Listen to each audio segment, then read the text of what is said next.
So this presentation is a recording from a roundtable presentation that I gave at AERA 2019 in Toronto.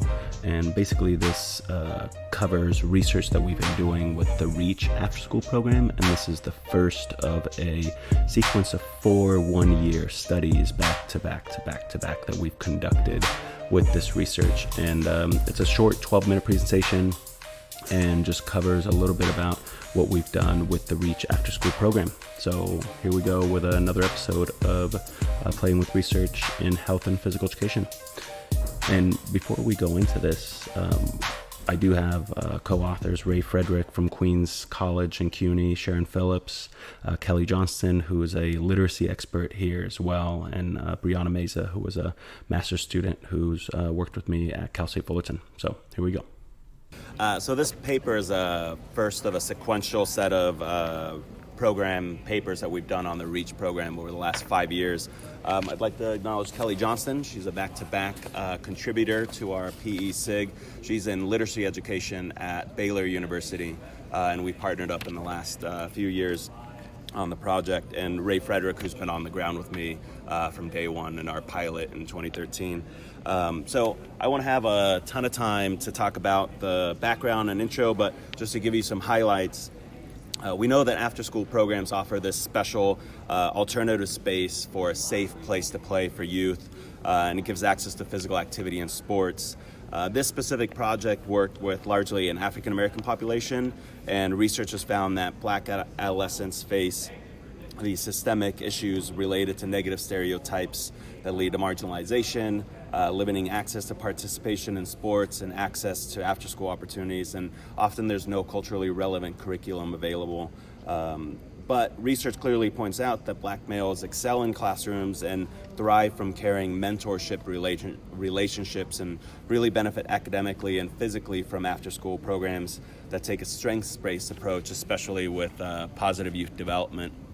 So in 2017, Nick Holt and colleagues did a major review of literature on sports programs that implemented positive youth development, which interesting was never designed to be used in sports programs. It was meant for after-school programs like 4-H clubs, but we just kind of adopted it without thinking very far through. So they developed a grounded theory for PYD through sport, and as you can see by the model, hopefully, it consists of 3 parts. So PYD climate, PYD outcomes, and life skills focus. So the climate is about empathetic relationships with adults, so coaches, positive interactions with peers, kids to kids, and then supportive parents. The outcomes refers to personal, social, and physical outcomes of these youth sport programs, and the life skills focus, so advocating for role modeling positive behaviors and having high expectations for behavior and accountability. We've had over 5 years of research on the REACH program now. This just got published 2 weeks ago in PESP, so it's available online. But overall, the REACH program focuses on sport, fitness, literacy, and character development. We take a strengths-based approach. We follow the PYD through sport framework. We figure out how to run programming for free for students, and mostly targeted communities have limited access to physical activity in sports and after-school settings. We use a culturally relevant sport. So in Harlem, like where this project took place, it was basketball, because that's what the students wanted and that's what we're going to do. When we moved to California and we went to a largely Latino immigrant community, and I went and observed and soccer is king, we reshifted the focus and rewrote our curriculum and programming to do it around soccer, and that has actually led us to bring in dance into our program as well. But we also focus on providing role models, making meaningful connections with students. So let's talk about this specific study here. You can see the research questions written on there. The overall purpose of the project and REACH in general was to study after-school programming and develop a curriculum that's evidence-based, provides a safe place for youth to be able to participate in physical activity, and also integrate other academic subjects, all while taking a focus on character development. So simply put, a lot of after-school programs have either been all academic and no PA, like homework help after school, or all sports and no academic or character education like elite youth sports. So we're just trying to find the middle ground here. We purposefully selected PS 780, pseudonym.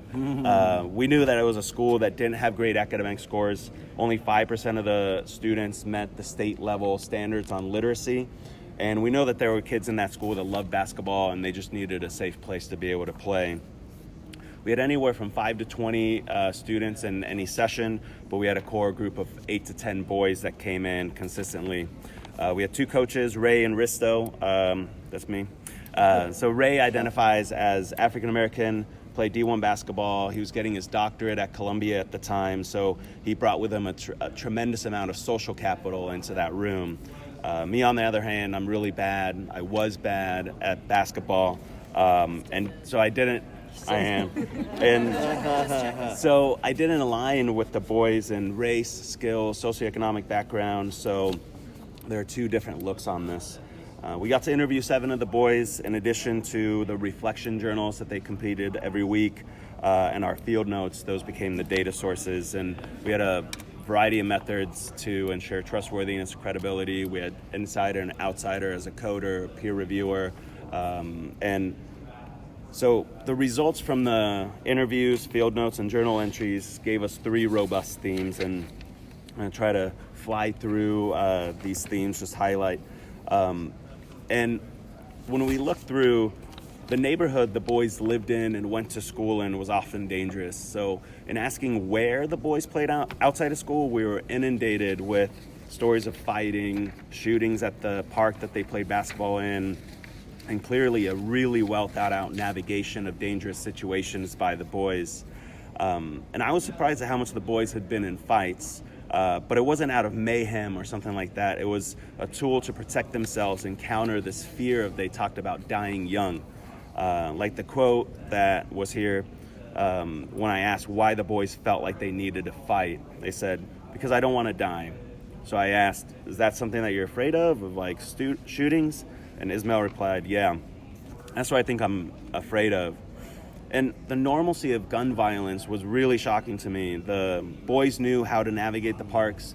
They left the park when people with guns came, but it often limited the time they were able to spend at the park to play. And the boys were definitely aware of being in the wrong place at the wrong time, but sadly that wrong place was shooting hoops in the neighborhood, playing the sport that they love. So Charles explained, I come back home at 6 or 7, so nothing happens. So I asked, what could happen? He said, like, I don't get in a fight when they're shooting, I don't get shot, or like, say the cops are chasing somebody and think I'm part of it, and that's it. I'll wind up being lost. So this is exactly why we set up REACH, is to give this kind of escape from this, or safe haven from this madness. So we also had these dreams of making it, persisted regardless of the fact that only one of the boys played on a competitive basketball team, and REACH was not a competitive. We didn't play against other programs. And all the other students' experience in basketball was just playing at parks with their friends, but they thought of basketball as being a ticket out of their neighborhood. And college was looked at as an avenue to make it to the NBA. So as Derek said, it just kind of depends on how it goes with college, because like, I would think I would do 1 year because it's basketball. It's not like I'm doing it to go to work. Like, not that I want my master's degree like for an actual job. I'm doing it for basketball. Try to make my way into the NBA. And interestingly, basketball is almost like a carrot at the end of the stick in regard to students' behavior. A lot of them talked about changing behavior if it was contingent on getting to our REACH program. And it was a lot about listening and following rules. Like one of the boys said, practicing, staying in school, listening to get that degree, because you only have to go from high school to the NBA and more. You can't do that. So you have to do at least 1 year of college. So the students looked at good behavior and equated that to getting a degree to get to college for 1 year in order to advance to the NBA.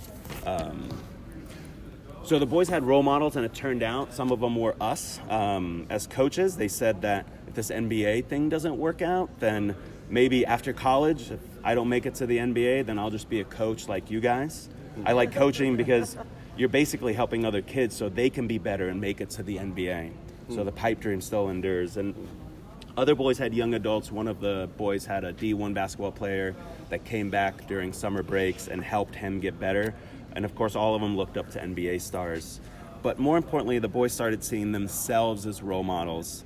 They knew the difference between good and bad behavior, and some specifically chose to provide a counter to those who misbehaved and instead chose to show respect to teachers, follow the directions that were given to them, and not talk back.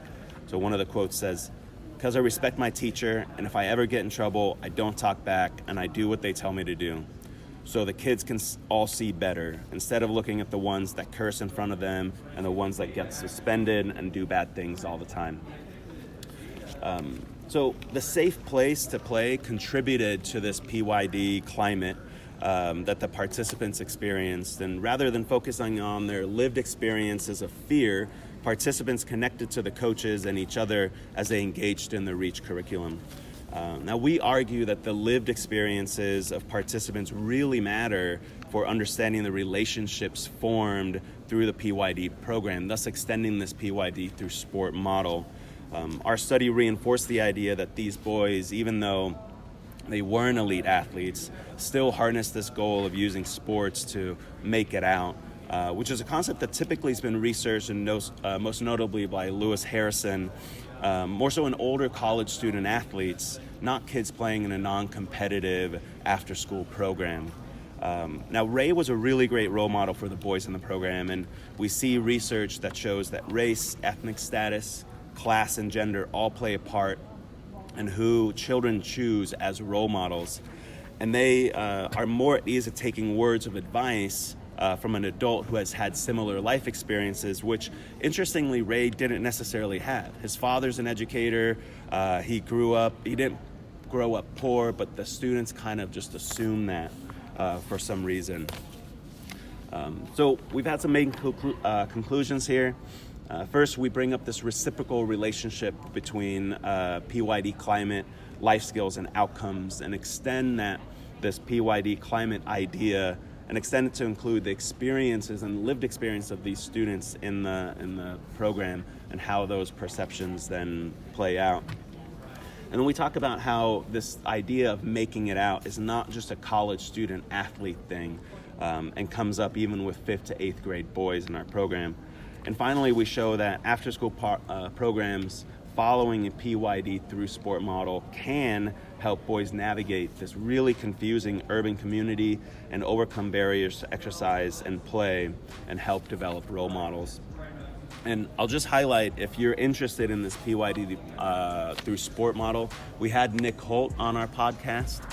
He talks through this model in about 30 minutes and pulls through a lot of the information that I don't have time to talk about. Thank you. Thank you.